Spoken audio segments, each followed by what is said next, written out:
ग्रामीण भागात वर्षभरात 630 जणांना हृदयरोगाचा तीव्र झटका आला, तर 3611 जणांमध्ये हा आजार गंभीर आढळून आला. प्राथमिक आरोग्य केंद्र आणि उपजिल्हा रुग्णालयात ECG तपासणी सुविधा सुरू आहे. वर्षभरात 1,26,000 नागरिकांचे ECG काढण्यात आले. त्यातून हृदयरोगांचं हे चित्र स्पष्ट झालं. बदलती जीवनशैली, वाढता मानसिक तणाव, असंतुलित आहार आणि व्यायामाचा अभाव यामुळे तरुण वयोगटासह सर्वांमध्येच हृदयविकाराचं प्रमाण वाढत आहे.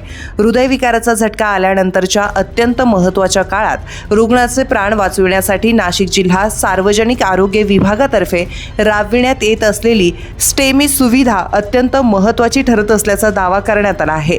या अत्याधुनिक सुविधेमुळे केवळ 10 मिनिटात हृदयविकाराचे अचूक निदान करणं शक्य झालं आहे. स्टेमी प्रकल्पाअंतर्गत रुग्णाला छातीत दुखणं किंवा अस्वस्थ वाटू लागल्यास तात्काळ जवळच्या शासकीय आरोग्य केंद्रात ECG काढला जातो. काढलेला ECG क्लाउड तंत्रज्ञानाद्वारे तात्काळ तज्ज्ञ डॉक्टरांकडे पाठवला जातो.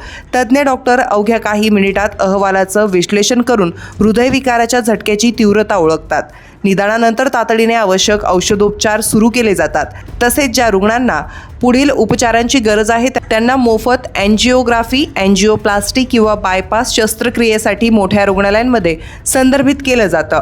मागील वर्षीच्या तुलनेत तपासणीचं प्रमाण वाढलं असलं तरी लक्षणं असलेल्या अनेक व्यक्ती अजूनही तपासणीसाठी पुढे येत नाहीत. त्यामुळे अधिकाधिक नागरिकांनी या मोफत सुविधेचा लाभ घ्यावा.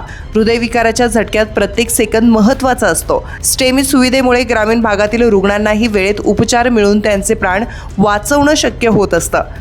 नागरिकांनी लक्षणांकडे दुर्लक्ष न करता तपासणी करून घ्यावी, असं आवाहन जिल्हा आरोग्य अधिकारी डॉक्टर राजेंद्र बागुल यांनी केलं आहे.